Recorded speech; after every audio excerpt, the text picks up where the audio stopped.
The Empyrean II might actually be Meze's best product. Sort of.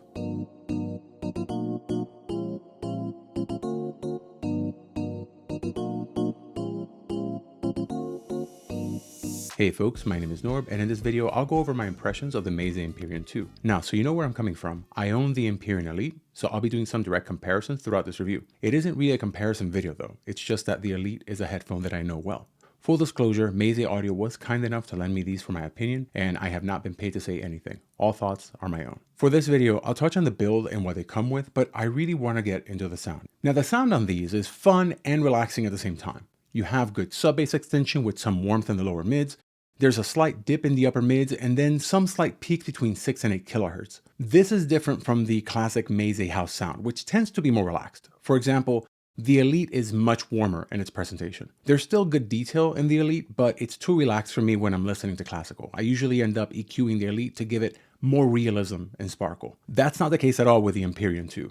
I never felt like I needed to change the default tuning. This goes back to whether you prefer the classic Meze house sound for this or the new direction that they're taking. Meze is moving toward a more neutral and balanced sound signature. I think this makes their headphones more attractive to a wider audience, especially if you want something that works well for both relaxed and critical listening, but it might alienate some longtime fans. The Empyrean II comes with two sets of ear pads. The default are the dual pads. These are leather on the sides and on the inside with Alcantara on the front. The other pads are fully Alcantara. They're also angled. The sound with the Alcantara pads has less bass lift than the Duo, but it also ends up a bit brighter at the top.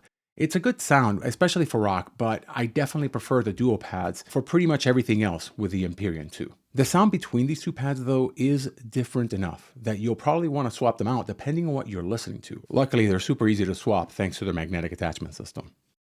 No matter which ear pads I used, these have fantastic detail. They sound tight, with a great response. The low-level detail is excellent, but this is an area where I felt that the Elite actually did better, at least when EQ'd appropriately.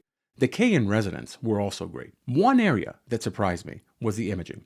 It's magnificent on the Empyrean II, better to me than the Elite. Now, my sources for these tests were my iPhone, a Cord Mojo 2, and a MacBook Pro. Regardless, instrument positioning is good. For instrument separation, at no point did the instrument sound soupy or muddy. What really impressed me was just how open these sounded while still sounding relaxed. That said, these still do all the technical aspects I expect superbly. If you like this kind of content, please consider hitting that like button. If you have questions, hit me up in the comments and I promise to read and respond to as many as possible. If you already subscribed, then thank you, and here's a picture of a baby elephant. He'll be back.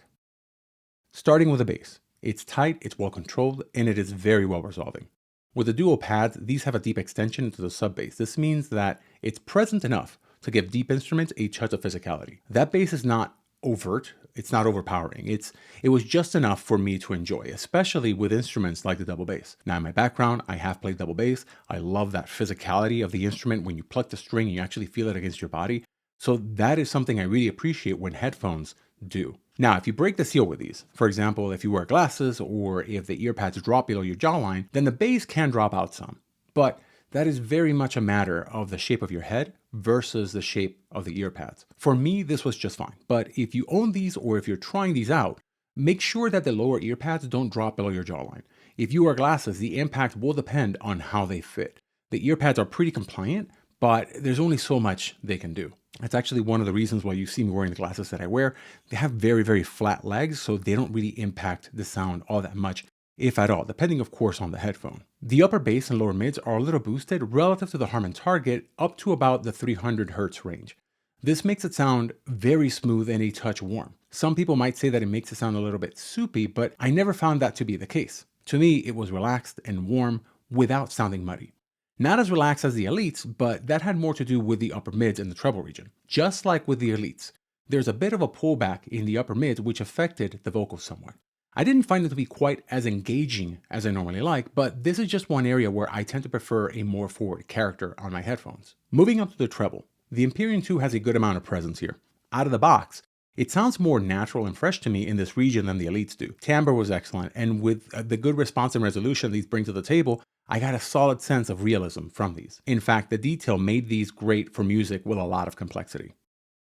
To understand how Meze achieves the sound, let's take a quick look at the drivers themselves. You can't actually see the drivers with these, they're covered as opposed to the other models, but whatever, we'll go with that. Just like with the first Empyrean and the Elites, even with the Lyric series, the Empyrean II uses a driver that Meze developed in partnership with Renaro. Renaro is a company out of Ukraine, by the way, who I believe has partnered with Meze for all of their planar headphones. The magnetic driver in these is really interesting. It uses a dual pattern setup. The switchback pattern on top is for low frequencies, and then there's a coiled pattern below that for higher pitched sounds. That coil part is positioned to align better with your ear canal. Now, I can't say that I've ever had any significant issue with the sound changing if the driver was positioned differently, without, of course, either using the Alcantara pads that are angled or actually changing the positioning of the headphones so they pushed my ears forward. But if you change the shape of the ear, of course you're going to change how you hear things. No matter how you position your ear though, you won't be able to hear the entire dynamic range that these headphones cover. They go from 8 Hertz, which is elephant territory, all the way up to 112 kilohertz, which is well within dolphin territory. The human range, by comparison, goes from 20 Hertz to 20 kilohertz approximately, which is why you won't be able to hear the entire dynamic range. And if you're wondering why these headphones produce sounds both that low and that high outside of the untapped elephant and dolphin market, it's simply a byproduct of the driver itself. Having such a wide frequency spectrum also ensures that everything you can hear is well within the optimal range. It won't stress the driver, and I doubt that you'll ever hear any sort of distortion out of these. I usually keep a DAC in the case with my Elite, usually a Mojo 2, but the case for the Empyrean II is a little bit smaller.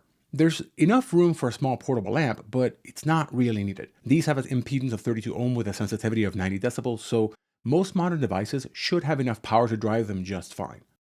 Now, as for comfort, this is par for the course with Meze, meaning that they're great. The ear cups are huge, so my big ears fit entirely inside. The weight distribution head strap system is also well done and has a better pressure distribution mechanics than others that I tried, especially because of this little flare thing. It looks kind of odd, but that actually makes it much more comfortable. But these are also heavier than other Meze headphones I've used. They come in at 449 grams or just under 1 pound, and while that is not a huge issue, I do prefer lighter headphones, especially when wearing them for long periods of time. As for the build itself, Meze may be the best in the market today.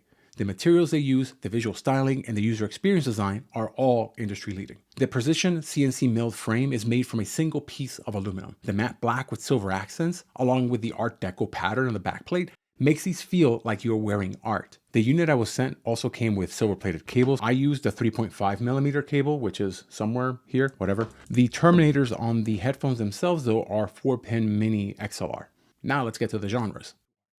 First, if I had to pick one headphone for classical music, this would probably be it. While I would still want a little more in the upper mids, especially for opera, I found the Empyrean II really to shine with classical music. The combination of excellent instrument separation, the deep bass physicality, the details, and the slight bump in the upper region for timbre and clarity makes these perfect for orchestral works. The same applies to jazz, folk, and bluegrass, small ensemble acoustic genres.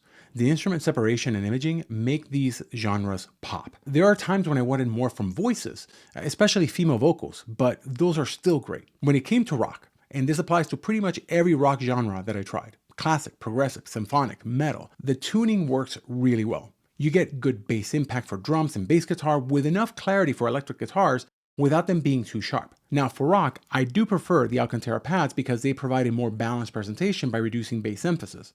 Both are still good, this is just my preference. For pop and electronic music, the controlled bass response and the enhanced treble detail make these headphones fun for modern, highly produced tracks. The planar drivers provide the speed necessary for complex electronic passages, so I appreciated music that was more intricate and busy. As for hip hop and rap, these can be fun. They can produce a fantastic amount of bass with decent physicality, especially if you boost the bass and sub-bass region with EQ. Without EQ, they have a decent foundation, but it is more moderate than I tend to prefer for those genres. So with all that said, here are my takeaways. If you've been avoiding Meze because you haven't liked their sound, or if you're new to Meze and your budget allows for these, they come in at $3,000 in the US as of this recording, but that might change next week, I have no idea, then the Empyrean II is definitely worth a try. If, on the other hand, you loved the sound of the original Empyrean or the Elite, the Empyrean II still keeps the smoothness and warmth, but it's more forward in presentation. And whether you like that or not is up to you. Some people might feel that it's giving into the homogeneity of the Harman target, which I can definitely understand. Me, I loved it. If you are a longtime Meze fan and have tried these, hit me up in the comments. I love to hear your thoughts on their change. Otherwise, let me know if you have any questions and I'll answer whatever I can. Take care.